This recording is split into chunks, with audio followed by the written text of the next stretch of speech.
Une ville de plus de 14 millions d'âmes, la taille de New York City, peine à compter le nombre de feux de circulation fonctionnels sur deux mains. Bienvenue à Kinshasa, où les feux de circulation sont aussi rares qu'une promesse tenue par un politicien. À la moindre escarmouche. Le rythme de vie à Kinshasa défie la symphonie conventionnelle de la circulation urbaine. Une si grande ville, 10 feux de circulation, c'est intolérable. Les rues de Kinshasa sont constamment encombrées de véhicules, allant des taxis bondés aux camions, en passant par les motocyclettes et les voitures privées.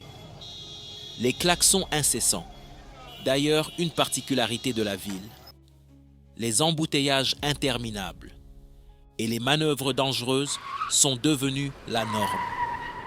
Le trafic urbain est un véritable cauchemar quotidien pour les habitants exaspérés par cette situation. Je répète, c'est quotidien. Les parents sont inquiets pour la sécurité de leurs enfants se rendant à l'école, qui doivent traverser ces rues sans aucune signalisation pour les protéger. Il n'y a rien qui obligerait un automobiliste à s'arrêter pour laisser passer des piétons.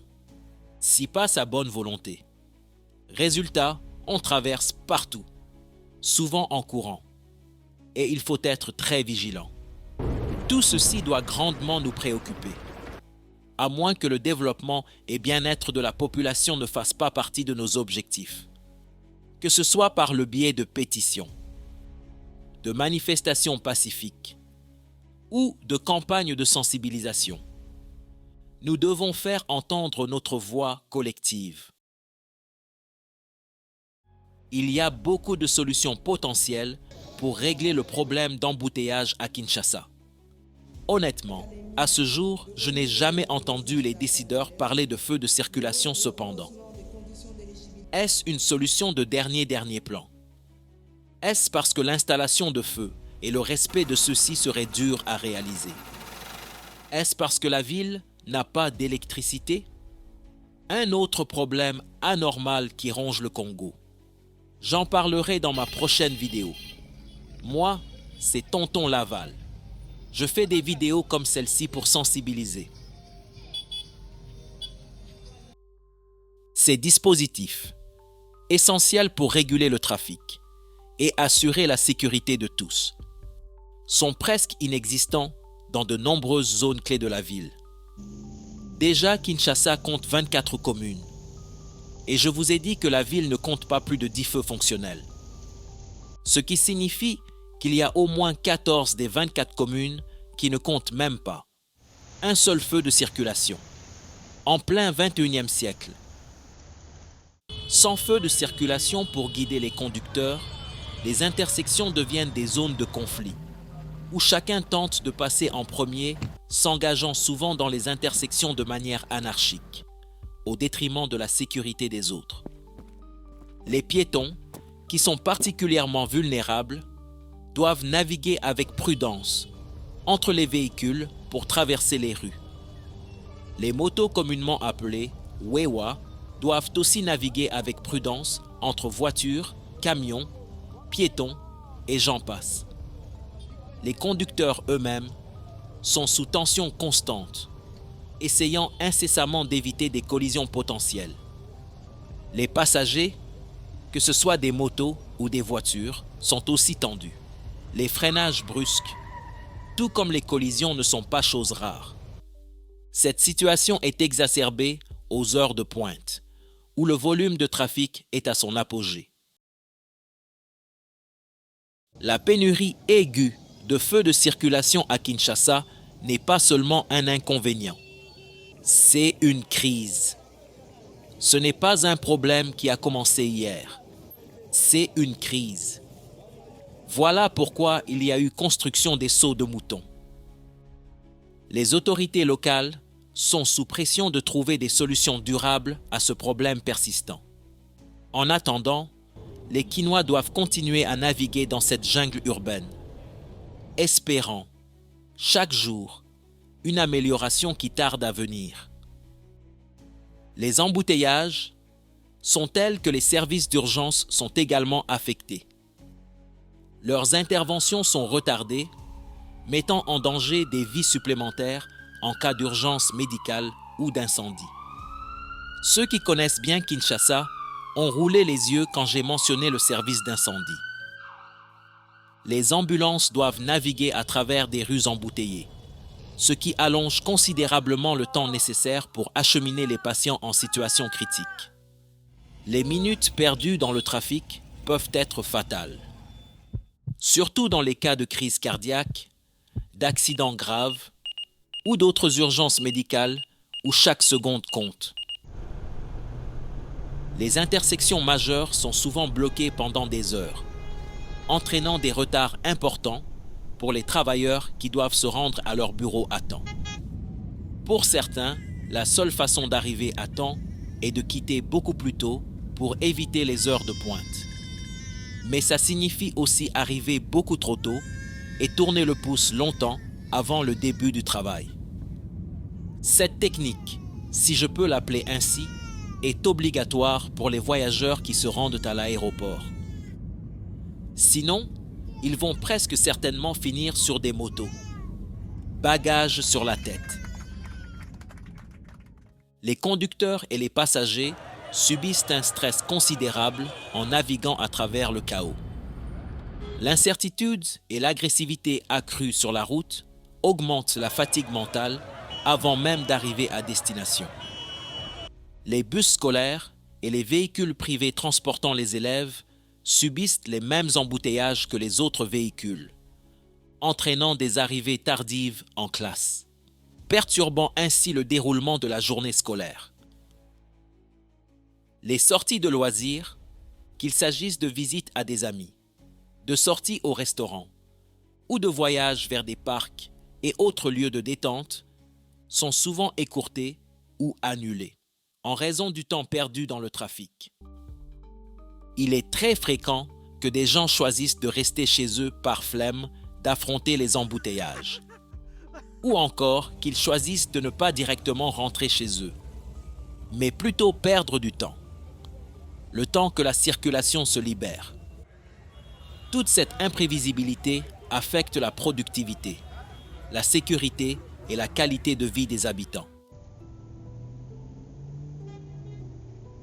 Pour les étrangers qui visitent Kinshasa, le manque de feux de circulation est perçu comme un problème grave et déroutant. Ils sont, bien évidemment, surpris par le manque de régulation du trafic. On les entend souvent dire que Kinshasa a des embouteillages hors pair. Alors j'étais dans un taxi à Kinshasa et comme tout le monde ici, je dois bien reconnaître que circuler dans la capitale de la RDC, c'est un peu un calvaire. Certains diront c'est un enfer au quotidien. Rien qu'à voir avec les yeux, le trafic quinois semble chaotique et dangereux. Les étrangers n'osent souvent pas prendre le volant. D'ailleurs, il est de coutume qu'on félicite les expats ou même nationaux de la diaspora qui sont capables de conduire eux-mêmes à Kinshasa. C'est officieusement déconseillé. La pénurie de feux de circulation amène les visiteurs à se questionner sur la gestion urbaine et les priorités des autorités locales en matière d'infrastructure et de sécurité publique. Ça en dit long sur le pays. Beaucoup d'étrangers admirent la capacité des habitants à s'adapter à des conditions difficiles. L'ingéniosité et la résilience des Quinois face à ces défis suscitent des fois une forme d'admiration. Pourquoi le problème reste-t-il sous silence? Une question que vous allez souvent m'entendre poser. Il peut y avoir plusieurs scénarios. Les fonds alloués aux infrastructures urbaines peuvent être insuffisants, avec une priorisation donnée à d'autres secteurs tels que la santé, l'éducation ou la sécurité territoriale. D'autres projets d'infrastructures, peut-être plus visibles ou politiquement bénéfiques, peuvent prendre le dessus sur les besoins de régulation du trafic. Les médias locaux peuvent ne pas accorder une attention suffisante à ce problème, préférant se concentrer sur des questions perçues comme plus urgentes ou sensationnelle. Les citoyens peuvent ne pas être suffisamment sensibilisés ou organisés pour faire pression sur les autorités afin de résoudre ce problème spécifique. Ils peuvent aussi avoir peur. La corruption peut jouer un rôle dans la disparition ou l'inefficacité des fonds alloués à l'infrastructure. Une gestion opaque des projets d'infrastructure peut entraîner des lacunes dans la mise en place de solutions. Les autorités locales peuvent manquer de compétences techniques ou de volonté politique pour résoudre ce problème de manière efficace. Les processus bureaucratiques complexes et inefficaces peuvent retarder ou empêcher la mise en œuvre de solutions adéquates. Pour illustrer ces implications, observons des lieux spécifiques, notamment des intersections très fréquentées. Ici, c'est la place Victoire, un nœud de circulation majeur et d'embouteillage majeur qui aurait pu être évité avec des feux de circulation opérationnels. Le croisement Triomphal et Huileries est un témoignage de l'importance de feux et même de l'importance des panneaux de signalisation, ajouterai-je. Ça va souvent de pair. S'il y a quand même eu des feux installés récemment comme celui-ci, c'est qu'il y a eu besoin. Et quelqu'un a reconnu l'importance ou la nécessité d'un feu de circulation à cet endroit. Ne serait-ce pas logique de penser faire de même pour tous les autres endroits, comme celui-ci? Il y a plus de feux sur une petite avenue dans un petit village belge que dans toute la capitale congolaise. J'oserais même parier que n'importe quel long boulevard de n'importe quelle capitale de pays européen a plus de feux de circulation que toute la RDC. Les embouteillages constants, résultant de l'absence de régulation par des feux de circulation, ralentissent le flux des affaires et des services. Sans une gestion efficace du trafic, les temps de déplacement pour les livraisons et le transport des employés augmentent considérablement. Cela entraîne des retards dans la chaîne d'approvisionnement et perturbe le fonctionnement quotidien des entreprises. Les employés passent beaucoup de temps dans les embouteillages, ce qui augmente leur temps de commute au travail et diminue leur productivité. Non seulement les véhicules passent plus de temps en circulation, les arrêts et démarrages fréquents dus à la congestion augmentent la consommation de carburant, ce qui alourdit les coûts opérationnels des entreprises comme des particuliers. Les coûts de transport augmentent en raison de la consommation excessive de carburant causée par les embouteillages fréquents. Cela a comme conséquence ce qu'on appelle à Kinshasa des demi-terrains. À cause des embouteillages, les transporteurs segmentent les itinéraires et facturent des prix aléatoires pour chacun des segments. Ce qui fait que le client paye plus cher pour parcourir tout l'itinéraire, malgré l'avoir parcouru beaucoup moins rapidement que normal. Le transporteur quinois se défend, disant que s'il demande le même montant, quand l'itinéraire prend 30 minutes que quand l'itinéraire prend 3 heures, ça n'a pas de sens. Parce qu'il dépense beaucoup plus en carburant. L'État congolais est contre cette pratique et la combat d'ailleurs en arrêtant ces transporteurs faisant du demi-terrain. Mais c'est une bataille sans fin vu que l'État en vérité n'a jamais fixé les prix de quelconque trajet que ce soit. La vaste majorité du transport public est assurée par des particuliers. D'où je comprends le mal que l'État a. Est-ce nécessaire que je dise que j'y reviendrai dans une prochaine vidéo? Le transport à Kinshasa est toute une science en soi. Le gouvernement récemment sorti nous a offert M. Bemba comme ministre des Transports. Qu'en pensez-vous?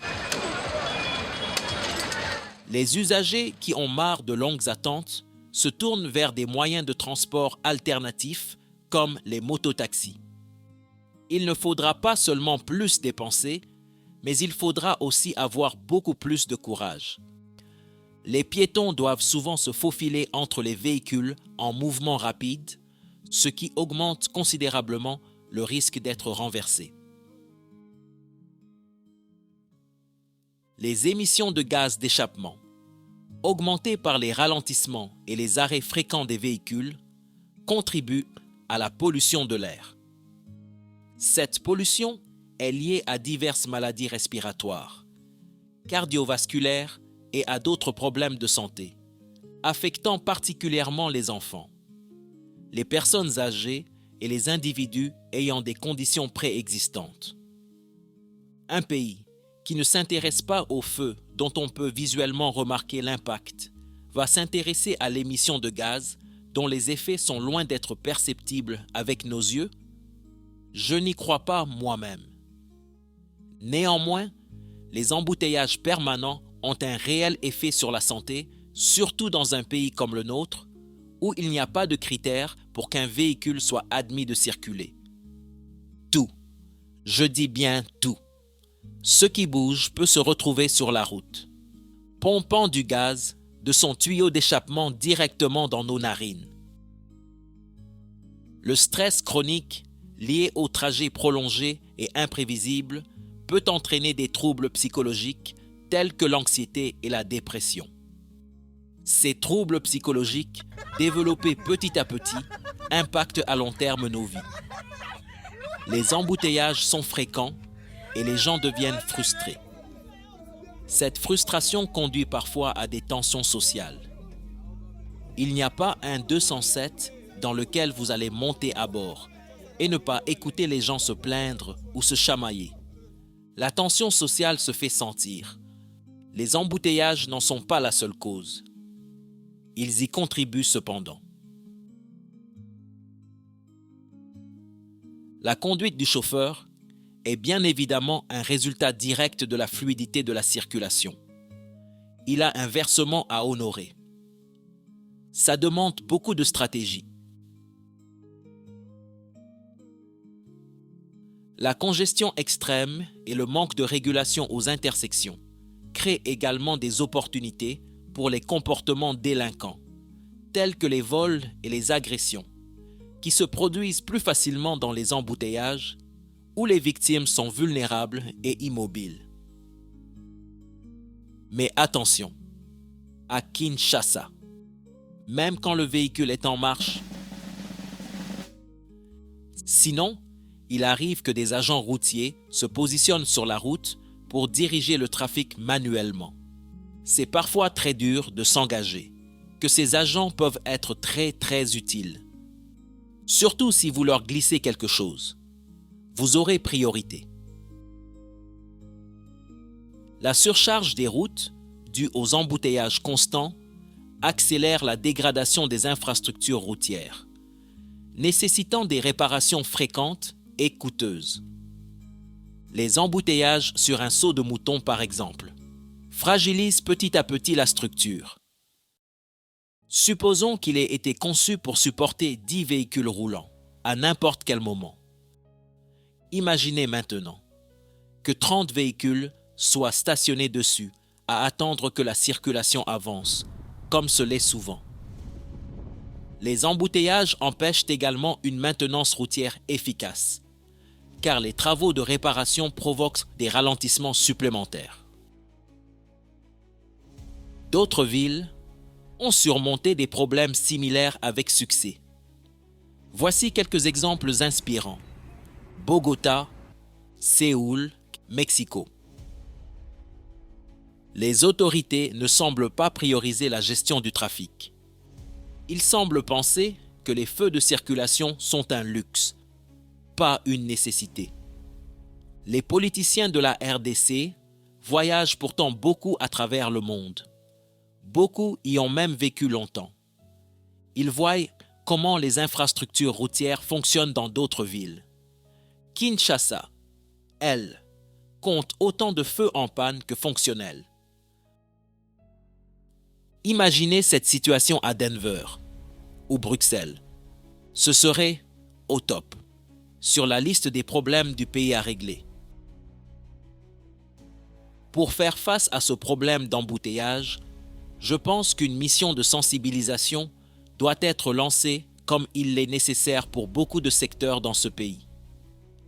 La diffusion de vidéos éducatives et informatives en fait partie et est impératif pour sensibiliser les conducteurs et les piétons sur l'importance de respecter les règles de circulation, même en l'absence de feux de signalisation. Il doit y avoir des règles de priorité claires, comme dans d'autres nombreux pays dans le code de la route. Encourager les citoyens à respecter les dispositifs.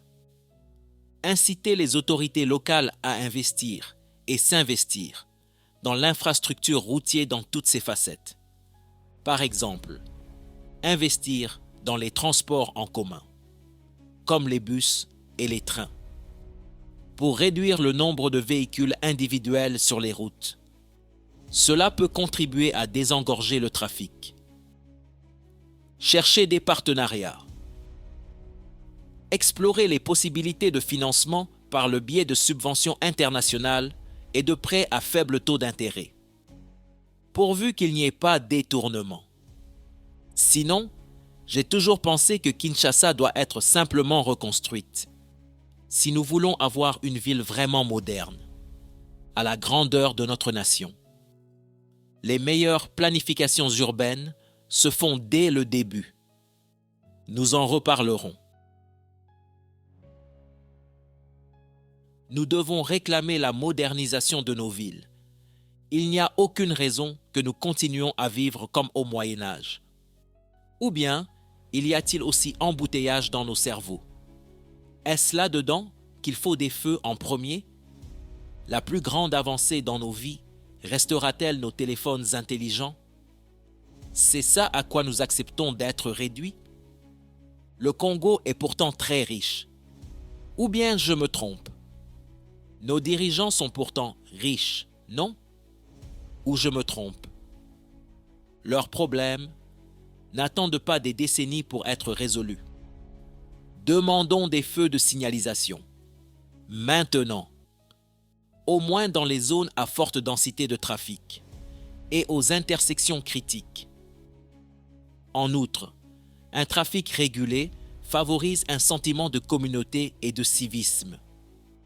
Lorsque les conducteurs respectent les règles de la route et les signaux des feux de circulation, cela crée un mouvement. Cela va forcément impacter notre mental dans autres secteurs de nos vies. Le développement, tout comme le sous-développement, est un jeu de dominos.